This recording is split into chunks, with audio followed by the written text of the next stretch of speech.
Good morning students. Myself Sneha. Today I will be talking to you about a very interesting topic called lichens.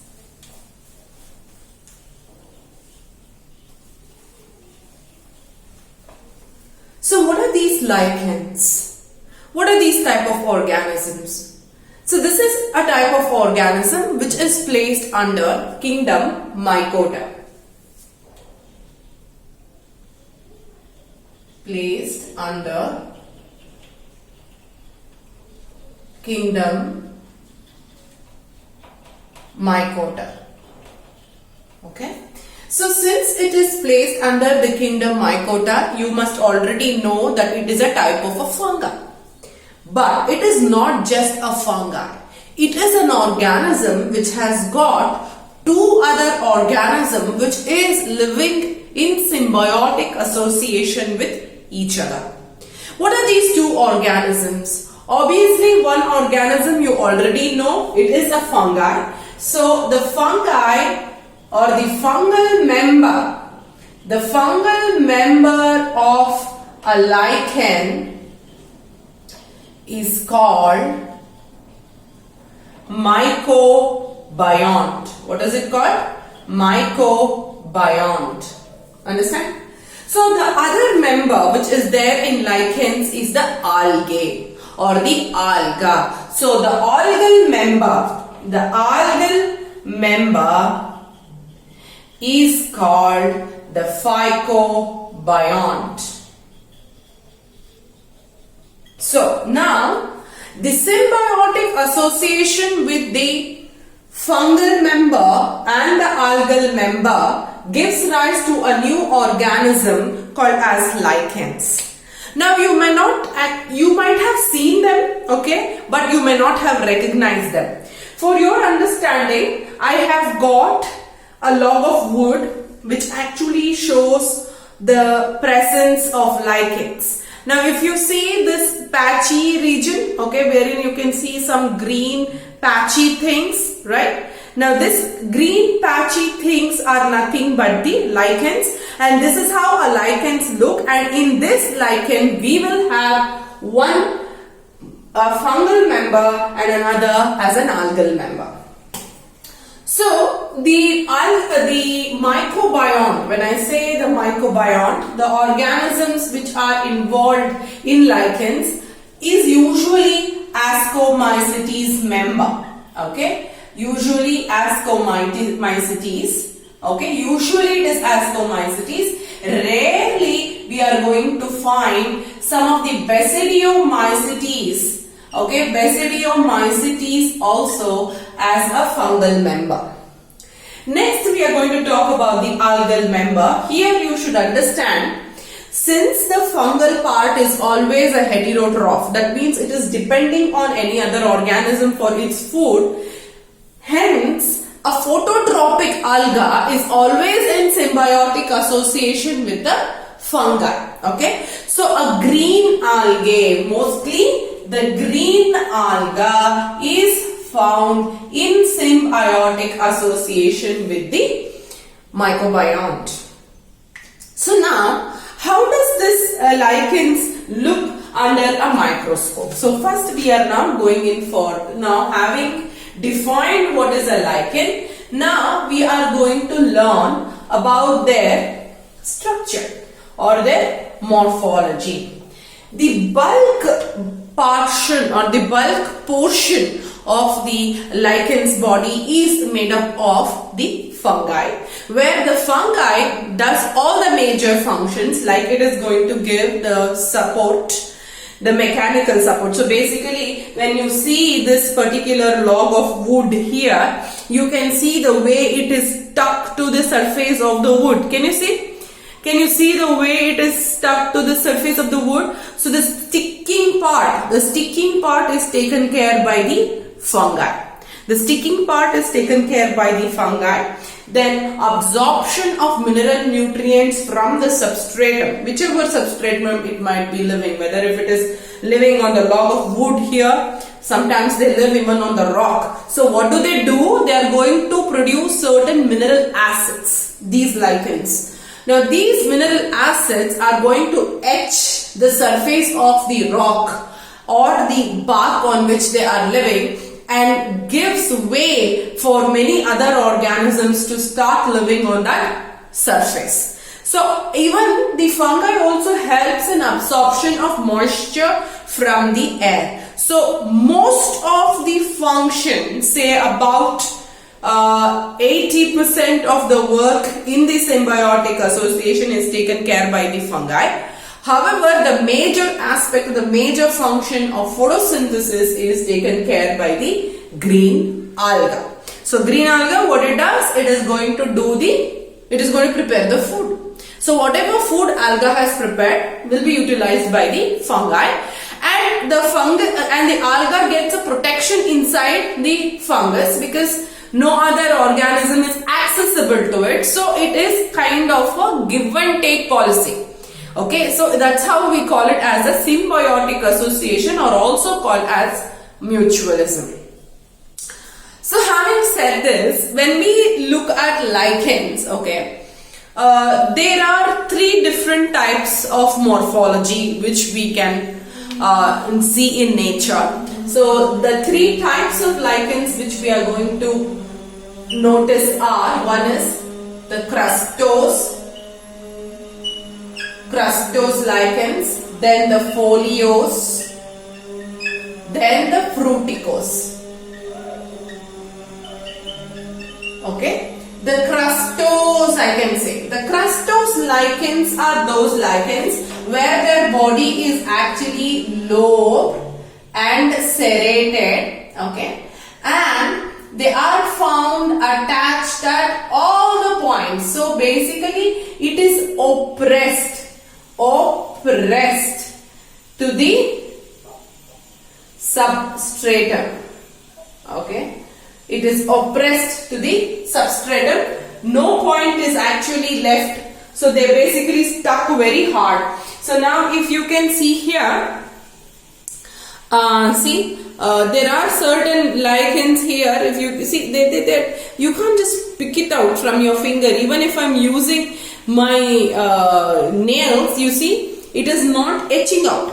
So that means they have got multiple points at which they are attached completely to the substratum. And here you can see very well how they are all, lobed. See how lobed they are. Of course, I have shown you in a higher magnification, the way I have drawn it on the board. But this is a crustose lichens. Now, whereas the foliose lichen looks more like a leaf. So they will be attached onto the surface, but not on all the sides, but only on some sides. So the leaves are found to be coming out of the surface. They are out of the surface. This is called as, that is, they are attached. They are attached at some points. Some points, not all the points. Okay, they are not attached at all the points, only at the some points, and they have got leafy appearance. Now I will show you that also. If you can look at here, can you see this leafy appendages? See how nicely they are protruding out from the surface.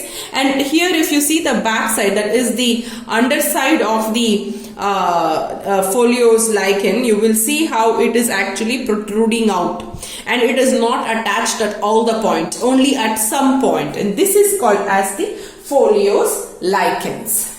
So the very good, I'll come to the examples later. Okay, I will give you the examples later. Now we will come to the fruticose. The fruticose lichens are more like a bush. They are more like bush. They are larger in size. Okay, they are larger in size, looks like a bush, and they are found mostly in tundra or the Arctic region. They are the main source of food. Okay, main source of food for reindeers,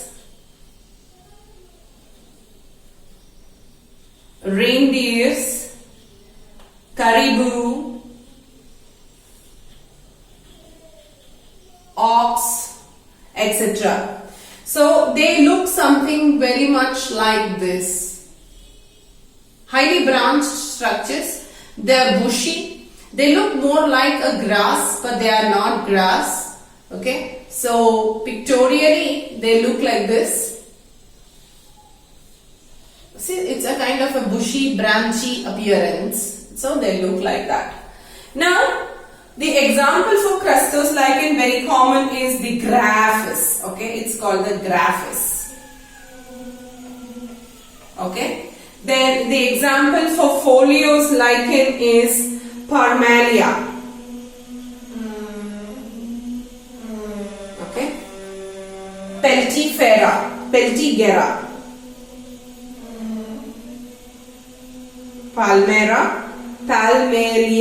Parmelia, Peltigera. Then for this we have got Cladonia,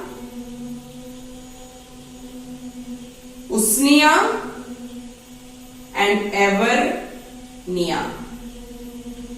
The Cladonia is also called as the reindeer moss, which is the one which is also called Cladonia rangifera, which is the predominant type of lichens present in Arctic tundra, which is actually consumed by all the herbivores present in that particular region of the earth.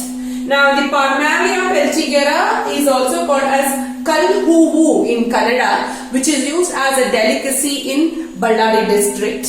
And graphis, I think we can definitely see graphis here very evidently. So this is the organism graphis, lichens graphis. You can see even the color is slightly greenish. So that shows the presence of the chlorophyll, which is being contributed by the green alga. Having learned about the way they are going to look, that is their physical appearance or the morphology, anatomically they will be looking as if, suppose if usually the outer layer and all is taken care by the fungal member, so the fungus can actually have a continuous wall which is going to run through the lichen's body, and then we can see the algal members or the algal spores and the fungal hyphae together like this. So the algal cells as well as the fungal hyphae, okay, are all present together like this. Now I have shown the fungal hyphae in the like thread-like structures here, if you can notice it with the septa in them. And now this is how the lichens will look anatomically. So this is how it is going to look. The outer cell wall, the outer covering, everything is taken care by the fungus itself. However, the alga is present inside this structure. Now this is how a lichens look under the microscope. Okay. So now we are going to further understand as to how these guys are going to reproduce. How are they going to reproduce? See, as you know already that they are going to reproduce by a very common method. Okay, a very common method would be a progressive death and decay. That is the one important type of reproduction which we are going to see in case of lichens. What is it? Progressive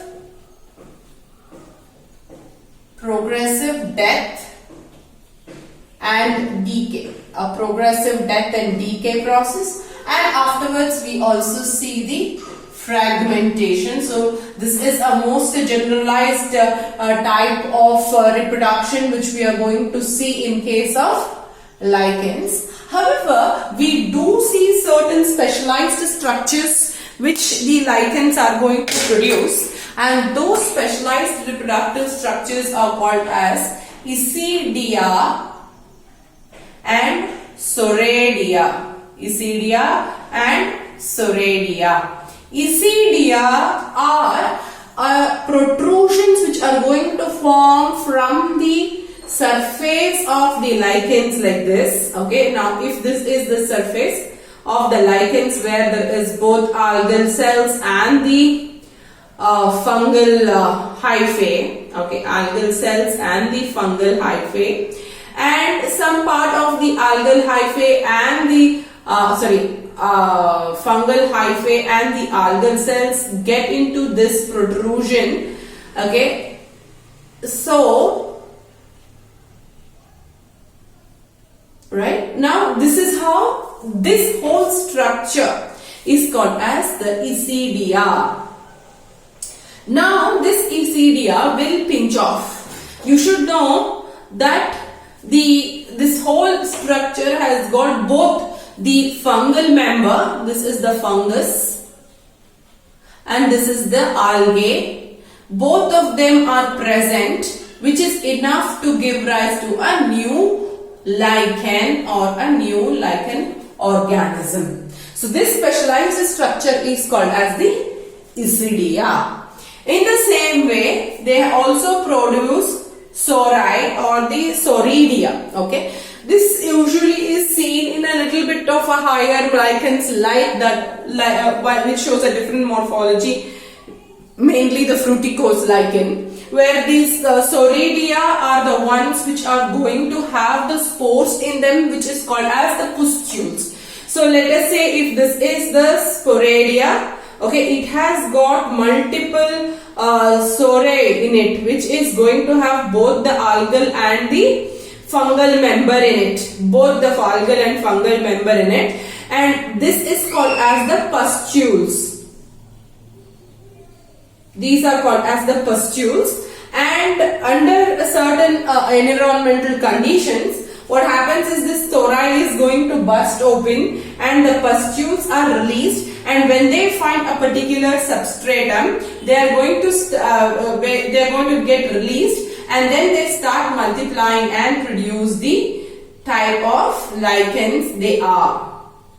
Whatever type of lichens, whether they might be crustose or foliose or fruticose type of lichens are formed. So this is the two types of structures which we are going to see during the reproduction in case of lichens. So fragmentation, students, you already know, I don't have to talk about it, but progressive death and decay, what happens is, I need to give you an explanation over it. See, if you see with this particular log, there will be a first lichen which would have started colonizing this area of the log, let us say. Now, as and when the time proceeds, it starts growing, and this will start decaying. Now, hence, what has happened? The growth has gone in this direction.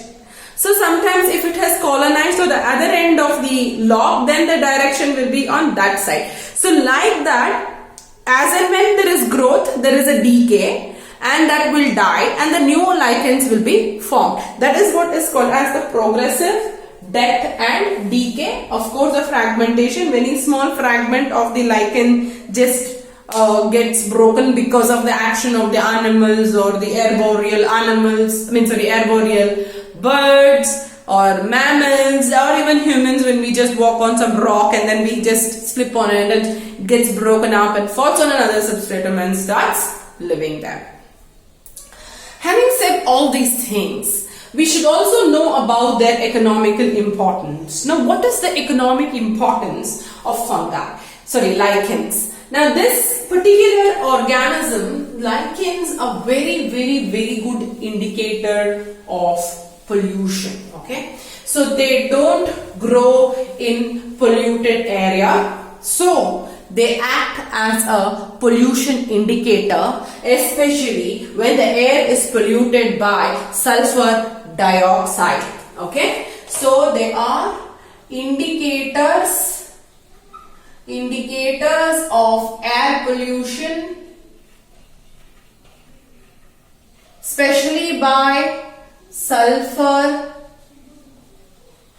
dioxide, that is SO2. Okay, they are the main source of food for Arctic animals,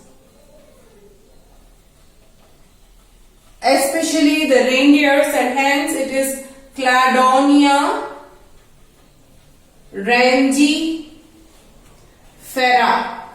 Okay, Cladonia rangifera is called as the reindeer moss. What is it called? the reindeer moss, which is very important source of food for the organisms living there. Then it is also used in many of the perfumes. They are used in making perfumes. They are used in making biological dyes. Biological dyes like Orsen, which is red in color. So they are the ones which are used in a process called as staining. So when we do, what do we mean by staining? See, usually the animal cells or plant cells are colorless in nature. So it becomes very difficult for us to visualize them. So what we do, we are going to do a procedure called as staining, where we are going to add certain color to it. So the color usually has to have certain properties, wherein it has to be either acidic dye or a basic dye, a neutral dye, based on what exactly are we staining in the cell, like that. So in that case, Orsen is very well used. Actually, it is red in color, used in staining the cytoplasm of the cells. And when we use this cytoplasm and stain the cells, they are going to look pink in color. Next, they are also very good. They are also used as a source of antibiotics. They are also used as a source of antibiotics. We have seen a lot of lichens showing the antibiotic nature. Then they are also used for a lot of asthenia, okay, causes what is called as the forest fire. Forest fire is brought about by a lichen called as asthenia. Antibiotics is also obtained by asthenia. So these are the certain economic importance of fungi. Okay, sorry, not fungi, lichens. So I'm so sorry, I've used the terms twice as fungi. It is not fungi, it is lichen what I'm talking about here. So these are the economic importance of fungi. I hope, so let me give you a summary of what we have learned today. We have learned what is lichens. I'm going to define them for you again. A lichen is an organism. It's a dual, housing a dual organism in it. One is the algal member called as the phycobiont and the fungal member called as the mycobiont, which are in symbiotic association with each other. Now the fungal member, which is called a mycobiont, is usually the Ascomycetes member. Very rarely is it Basidiomycetes. The algal member, that is the green, it is usually the green alga which brings about the photosynthesis required for the preparation of the food, which otherwise the fungi would not able to do. The bulk of the lichen's body is made up of the fungi, where the fungi is going to give the protection.